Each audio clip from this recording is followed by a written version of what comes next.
Fiderana, za dia mianatra eny amin'ny école Père Pedro Andralanitra en classe du seconde.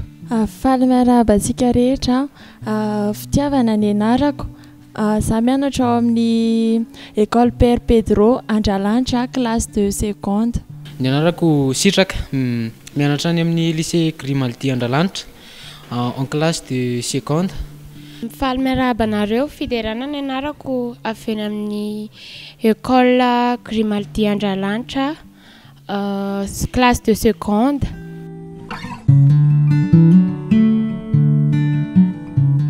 Ny fahitako an'ilay musée de la photo dia faly satria betsaka ny zavatra mbola tsy hitako dia fantatro ary maro, ohatra zao hoe sary, resaka lamba. Ny lamba dia ilaina amin'ny fiainana andavanandro, na ohatra hoe amin'ny fanaovana famadihana dia aminosana razana sy hitafiana eny andavanandro eny. Dia ny lamba dia vita amin'ny zavatra maro, ohatra hoe landy. Fahitako an'ilay visity aloha raha ho amiko manokana dia tsy nampoziko mihitsy ilay izy satria nahitako zavatra be dia be. Ve mbola voatahiry daholo ny sary rehetrarehetra efa taloha efa ela be. Ny zavatra nanaitra nandritra an'ilay visity dia nahitako an'ilay vidéo teo iny satria nitantara zavatra be dia be ilay izy. Ny faritany manerana ny Madagasikara voatantara tao daholo no mampiavaka azy, dia ny vakoka malagasy koa. Tena nafinaritra anahy tamin'ilay visite taty amin'ny musée de la photographie de Madagascar. Maro dia maro ny zavatra mbola tsy hitanay ka nampahafantarina anay androany, ohatra ny hoe ny fiavian'ny lamba teto Madagasikara. Ny lamba dia anisan'ny zavatra manan-danja teo amin'ny fiainan'ny malagasy satria na ny razana ary dia ny tafy lamba. Ohatra hoe raha andeha hamadika zao dia tsy maintsy tafiana lamba ny razana. Dia raha teraka koa ny zaza anankiray dia tsy maintsy tafiana lamba mba tsy hangatsiaka izy. Zay raha ny mikasika ny lamba. Fa raha mikasika ny fandehan'ny visite nataonay indray dia nafinaritra satria mamaly ny hetaheta-ponay daholo ny mpitarika sy namaly izay fanontaniana napetrakay ary dia nafinaritra tokoa izany. Zavatra tena nanaitrana tamin'ny voatonga tato dia ny fahitako an'ireo vakoka efa taloha be hatrizay nefa mbola voatahiry tato ihany ilay izy, dia nafinaritra ilay izy satria mbola tsy nieritreritra sady tsy mbola tsy niditra tamin'ny musée de la photo ohatr'izao mihitsy dia nanaitra be ilay izy tamin'ny voatonga tato.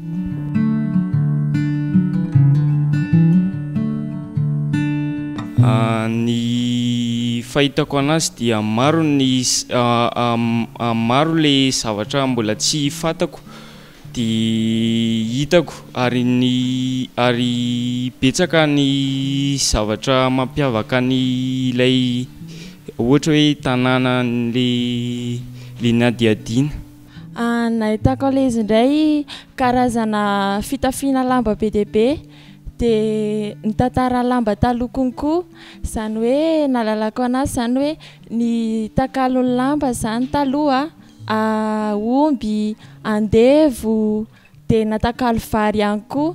Ny tena nanaitra anahy tamin'ilay visite dia ny nahafantarako an'ilay raokandro malagasy hoe betsaka kay ny ravin-kazo sy ny zavamaniry afaka atao fanafody, ohatra amin'izany ny rongony dia afaka anaovana fanafody aretina atika fa dia ny ravin-goavy afaka anaovana fanafody amin'ny areti-kibo, dia ny sira anaovana odi-tenda.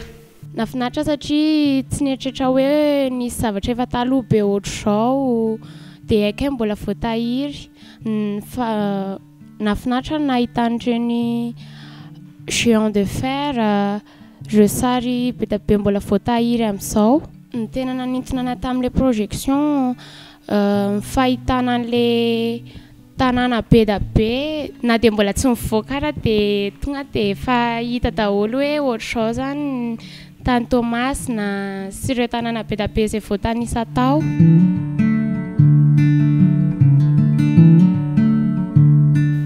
Ny tiako hita dia resaka momba ny fanjanahantany satria mahaliana anahy. Ny tiako hita amin'ny exposition manaraka indray dia ny fivoaran'ny fambolem-bary teto Madagasikara.